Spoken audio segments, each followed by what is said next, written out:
So I grew up as a Pentecostal Christian, so I grew up very conservative and very pro-life. And I've advocated for pro-life for most of my life, well into my 20s.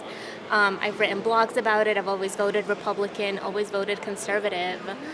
And then when I entered grad school, my social circle started expanding, and I met a lot of liberal friends. I met one of my friends who's one of my best friends right now, and she's always worked in abortion access.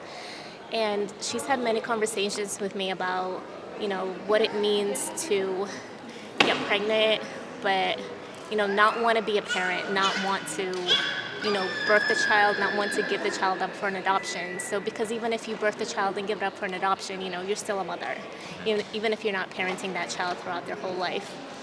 And how just the burden to go through an unwanted pregnancy was really undue and unjust. And as I kind of started, thinking about that, how adoption is not the solution for unplanned pregnancies, how nobody is entitled to someone's child just because that person who's pregnant with that, fetus, they're not able to raise it and take care of it. Like, giving it away to someone who can is not the solution. Like, nobody's entitled to that unborn baby. And then volunteering for CASA and working for the foster care system in Texas and in Travis County, really made me realize how many kids are in foster care and what the conditions are in foster care and how horrible it is, and how so many parents should have never been parents. They should have never had kids. How parenting is, it's not a right, it's a privilege. Just because you can physically reproduce doesn't mean that you should.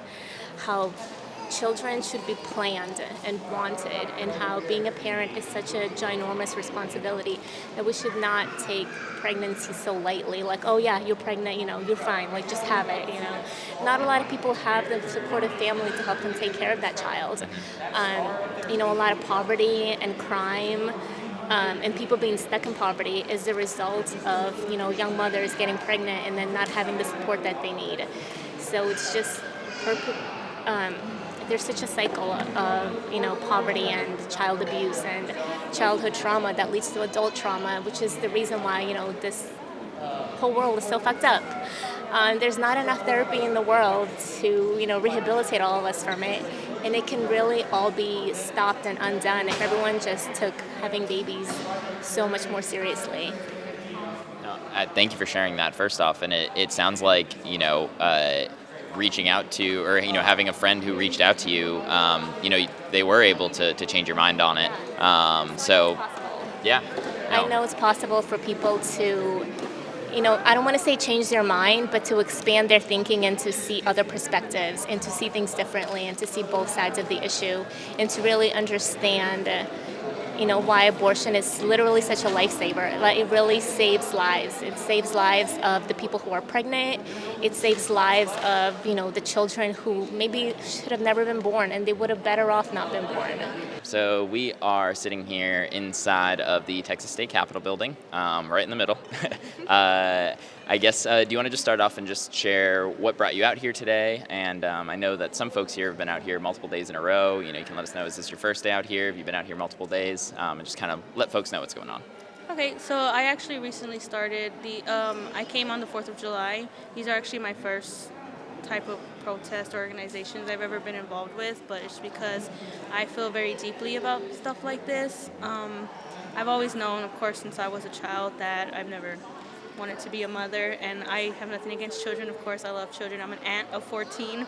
Wow. I spoil them to the max. I love them with all my heart, but it's never been a thing of mine to become. And I've done everything. I've gone to the doctors, of course, to get my tubes tied, and they have denied me because of the fact that I'm young. I'm not married. I've never had children, so I have been denied that.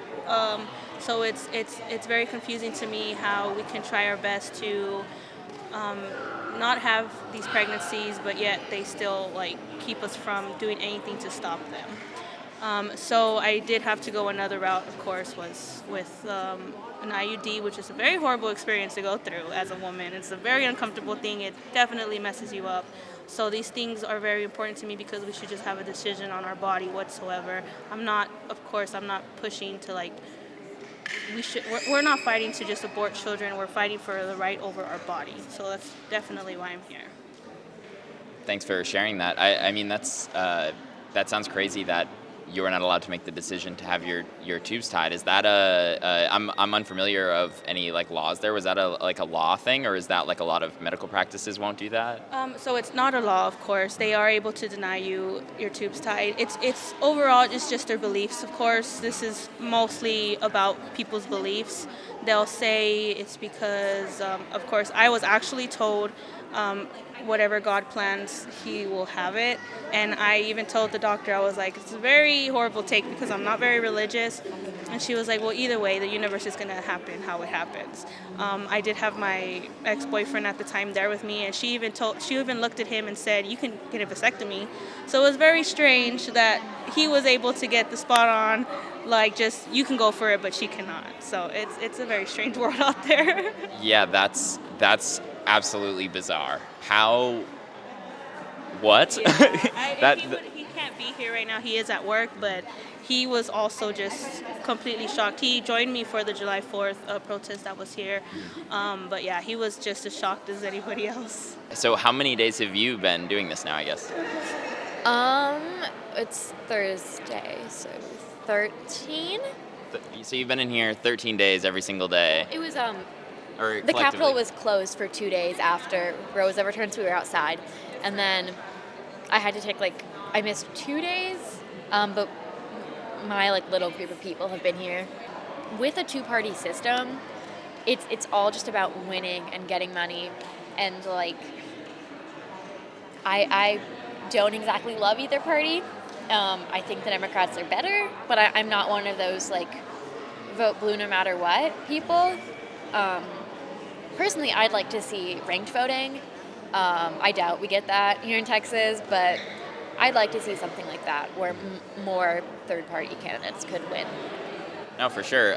So I know you mentioned you're 16 at the start of this, so it'll be a little bit of, for the midterms, you're not going to be able to vote in this one, but potentially for the 2024 presidentials, you would have a say. You mentioned, the two-party system being not so great for this. I guess you can answer for you personally and maybe other folks your age. Do you think folks would be interested in potentially other options out there and willing to kind of step out on a limb to support candidates like that? Oh yeah, absolutely. Personally, I think the mainstream Democratic Party, like Biden, I just see it as Republican light. It's not that much better.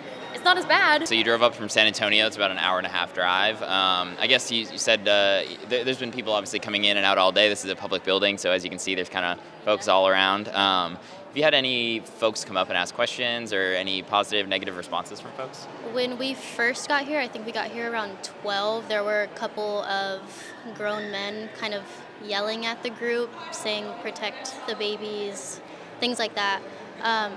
We didn't try to engage. We kind of just started chanting, ignoring them, not talking back to them, because their arguments aren't arguments. They're just their beliefs that are more so towards God than us. So. Right. And yeah, especially when it starts to get into God and all sorts of things like that, the lines between church and state seem to be a bit blurred. A lot of those folks are very much the Constitution, but on that, well, let's forget about that part, right?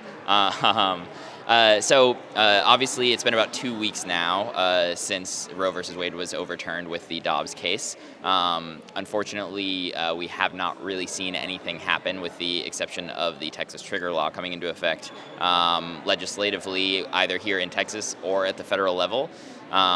At the federal level right now, sure, it is a narrow majority in the Senate and in the House, but the Democrats do have control over both chambers of Congress and the presidency.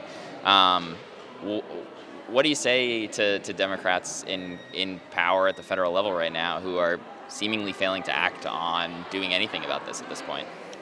I think a big problem right now is the age of who's representing us, the people. If you look around, a lot of us are teenagers to early 20s or even 30s, and the people making the rules and laws for us are 70, 80, 65.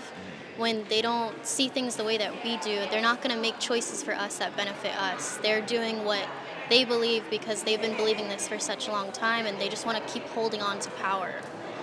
No, absolutely. That's a really good point. And I mean, even 665 is a spring chicken in Congress at this point, which should not be the case. No, that's a good point that you make. And the tricky thing that a lot of folks are pointing out is that these folks in Congress are saying that these issues are important to them. In the hours right after the decision was made, everyone was bombarded with fundraising emails and the Democrats in Congress saying you need to get out and vote again in November. Even the most optimistic polling, from the Democrats has them losing seats in November as being the most likely cause. But they're saying donate money to our campaign, vote for us, and we'll take care of this then. Shouldn't they be trying to use what they can now to pass something when they do have the slim majorities? If this is an issue that's as important as they say it is, let's get rid of the filibuster over this. Let's maybe even try to pass like some incremental step that maybe Republicans would get on board for. Or is that something you're in favor of? And are you surprised that they're not trying to do that? Yeah, I think now, obviously, we know what they're willing to do and what they're willing not to do, but maybe at least some kind of compromise bill working with the Republicans. I mean, just a small step is any step at this point. And we've just been sitting here waiting and nothing's been happening. Thanks for watching, and make sure to tune in to Status Coup's daily live stream Monday through Thursday at 5 o'clock Eastern Time and Fridays at 4 o'clock Eastern Time.